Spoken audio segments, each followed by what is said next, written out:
G'day, Dave here, and we're looking at James chapter 4 and verse 4. It's really a very striking passage throughout the book of James. He's been writing to his brothers and sisters. Here in chapter 4 and verse 4, he says, "You adulterous people." Something has gone wrong. These people are not living the way that Christian brothers and sisters should be living. Now, I've taken a good deal of weddings over the years, being a marriage celebrant. I like to say to people that I've married about 54 women and about 53 men. You can work that one out.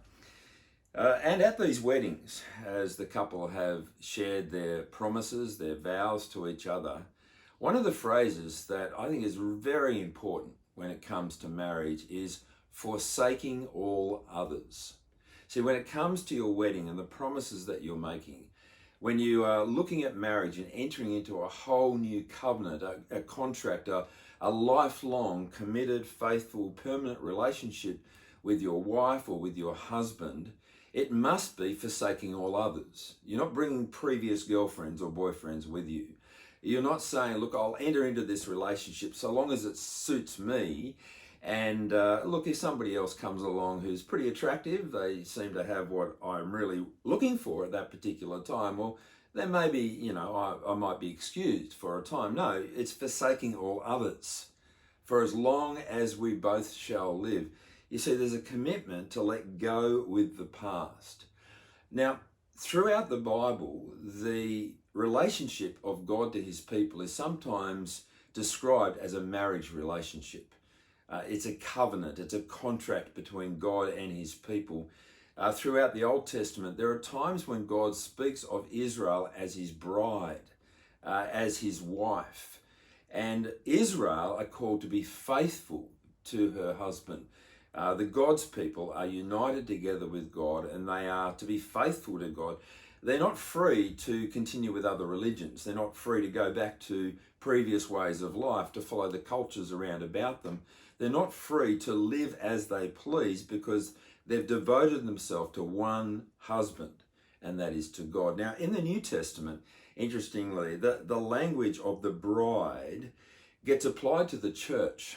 God's people, the Christian gathering is described as the bride of Christ.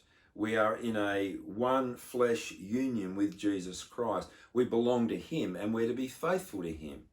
And you'll find this language in a number of the books of the New Testament. You can find it in Paul's writings, in Ephesians, for example. You can find it in 2 Corinthians chapter 11. There is a picture here of God's people being united to him. There's a marriage relationship, and it finds its climax in the book of Revelation. And in chapter 19, Revelation 19, there's a wonderful picture of the wedding of the Lamb and his bride, that is God's people. Now, this language of being given to God, of being in a marriage relationship with God, means that we are not free to live as we please. And as James writes to these brothers and sisters, the staggering thing is that having spoken of them again and again and again, and he will do again through this letter as his brothers and sisters, in verse 4 he describes them as adulterous people. Have a look there at it again. In verse 4, "You adulterous people, don't you know that friendship with the world means enmity against God? Therefore, anyone who chooses to be a friend of the world becomes an enemy of God." See, when it comes to God, you can't two-time. There's no place for being married to God but having an affair on the side. What might that look like? Well, perhaps looking at our neighbours, our friends, our workmates, the rest of our family and thinking, gee, I wish I had what they had. Looking at their aspiring for things, for fame, for possessions. Looking at their house, maybe looking at their car, looking at their travel. Or maybe looking at their sexual freedom, looking at the liberties that they have to kind of break the law, do what they please.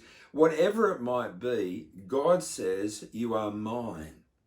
And God is calling us to be faithful to him. We don't miss out as we do that, because God gives us a relationship with himself which is secure. And he promises to be fully devoted to us always. But when we're unfaithful to him, we make ourselves his enemy. And that's the warning. James is writing to them that they might not two-time God, that they might not be unfaithful to him. It's like they're going off to a prostitute, or they're entering into an adulterous affair. They're whoring instead of being faithful to God, and that must not be from God's people. Jesus himself said, you can't have two masters. Either you will love one and hate the other, or you will hate one and love the other. You see, you cannot serve both God and money. And it seems that money is a big issue here.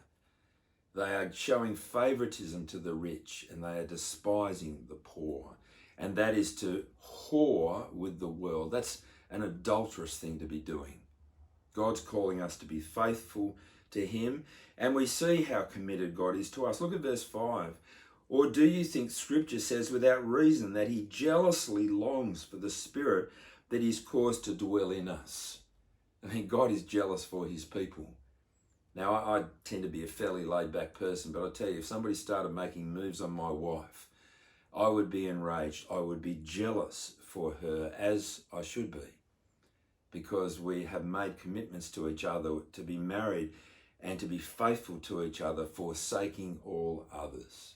Friends, when it comes to living in relationship with God, God's calling us to faithfulness. Now you might think, well, that's hard. Yes, it is hard.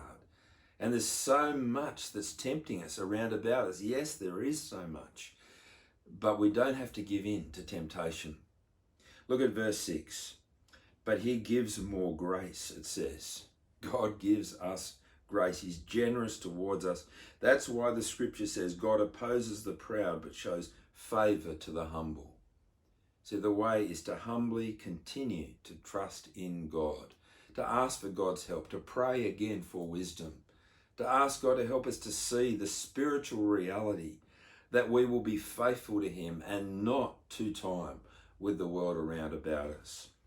Friends, here is a call for us to be faithful to God and to rejoice in the relationship that God has brought us into. Will you do that? Will you continue to trust God by remaining faithful to him and not giving in to the temptations around about?